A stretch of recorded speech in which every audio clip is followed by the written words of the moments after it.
ಇನ್ನು ಶಿರ್ಸಿ ಸಿದ್ದಾಪುರ ಕ್ಷೇತ್ರ ನನ್ನ ತವರು ಮನೆಯಾಗಿದೆ. ಪಕ್ಷದ ಹೈಕಮಾಂಡ್ ಅವಕಾಶ ನೀಡಿದ್ರೆ ಮುಂಬರುವ ಚುನಾವಣೆಯಲ್ಲಿ ಸ್ಪರ್ಧಿಸುತ್ತೇನೆ ಎಂದು ಕೆಪಿಸಿಸಿ ಉಸ್ತುವಾರಿ ಸುಷ್ಮಾ ರಾಜಗೋಪಾಲ್ ತಿಳಿಸಿದರು.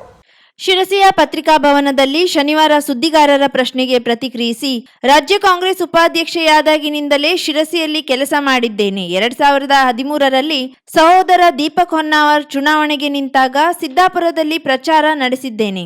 ಅಣ್ಣ ಕೇವಲ 2500 ಮತಗಳಿಂದ ಸೋತಿದ್ದಾರೆ. ಇಡೀ ಕ್ಷೇತ್ರದಲ್ಲಿ ಅವರ ಬಗ್ಗೆ ಒಲವಿದೆ.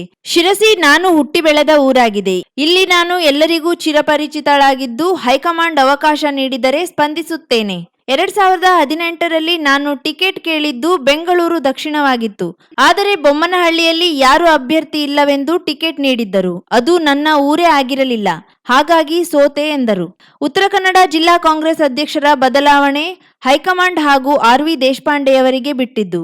ಈ ಬಗ್ಗೆ ಪ್ರತಿಕ್ರಿಯಿಸುವುದಿಲ್ಲ ಎಂದರು. ಹೇಳಬೇಕು ಅಂದ್ರೆ ನಾನು 2010ರಲ್ಲಿ ನಾನು ಮಹಿಳಾ ಕಾಂಗ್ರೆಸ್ ರಾಜ್ಯ ಉಪಾಧ್ಯಕ್ಷೆ ಇದ್ದೆ. ಆವಾಗಿಂದ ನಾನು ಸಿರ್ಸಿಯಲ್ಲಿ ಕೆಲಸ ಮಾಡ್ಕೊಂಡಿದ್ದೀನಿ. ಒಂದು ಇನ್ನೊಂದು 2013ರಲ್ಲಿ ನಮ್ಮ ಅಣ್ಣ ಎಲೆಕ್ಷನ್ ನಿಂತಾಗ ದೀಪಕ್ ಹೊನ್ನಾವರ್ ನಾನು ನಮ್ಮ ಅಣ್ಣ ಸಿದ್ದಾಪುರದಲ್ಲಿ ಇದೆಲ್ಲ ನೋಡ್ಲಿಕ್ಕೆ ಹೋದ್ರೆ ನಮ್ಮ ಅಣ್ಣನಿಗೂ ಇಲ್ಲಿ ಒಂದು ಒಳ್ಳೆ ವ್ಯವಸ್ಥೆ ಇತ್ತು. ಬರೀ 2-2.5 ಸಾವಿರ ಕೊಟ್ಟಿಲ್ಲ, ಅವರು ಸೋತಿರೋ. ಇಲ್ಲಿ ನಾನು ಕೆಲಸ ಮಾಡ್ತೇನೆ, ಮುಂದೆ ಹೈಕಮಾಂಡ್ ಏನಾದರೂ ನನಗೆ ಒಳ್ಳೆದನ್ನ ಮಾಡುತ್ತೆ ಅನ್ನೋ ಉದ್ದೇಶದಿಂದ ನಾನು ಬಂದಿದ್ದೇನೆ. ಆಕಾಂಕ್ಷೆನೂ ಆಗಿರ್ತೇನೆ. ಇವಾಗ ನಮ್ಮಣ್ಣ 2013ರಲ್ಲಿ ಒಂದು ಇದು ಮಾಡಿದ್ರಿಂದ ನಾನು ಒಂದು ಆಕಾಂಕ್ಷೆ ಆಗಿದ್ದೇನೆ.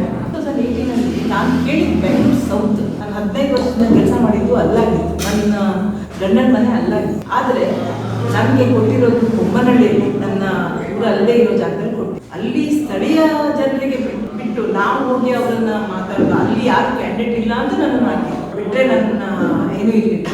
ಹಾಗಾಗಿ ಅದೆಲ್ಲ ನಾನು ಬಿಟ್ಕೊಳ್ಳೋದಿಲ್ಲ. ಯಾಕಂದ್ರೆ ನನ್ನ ಊರೇ ಅಲ್ಲ, ನಾನು ಇರೋದು ಬೇರೆಯವ್ರ ಬಗ್ಗೆ ಡಿಸ್ಟರ್ಬ್ ಮಾಡೋದು ಅಲ್ಲ, ನನ್ನ ಊರೇ ಅಲ್ಲ. ಅದು ನಮ್ಮ ಏನು ಅಧ್ಯಕ್ಷರು ಏನು ಡಿಸೈಡ್ ಮಾಡ್ತಾರೆ ಅದು ಅವ್ರಿಗೆ ಬಿಟ್ಟಿರೋದು. ನಮ್ಮ ಆರ್.ವಿ. ದೇಶಪಾಂಡೆ ಸರ್ ಏನು ಮಾಡ್ತಾರೆ ಅದು ಅವ್ರಿಗೆ ಬಿಟ್ಟಿರೋದು. ಅವಕ್ಕೆಲ್ಲ ನಾವು ತುಂಬ ಚಿಕ್ಕ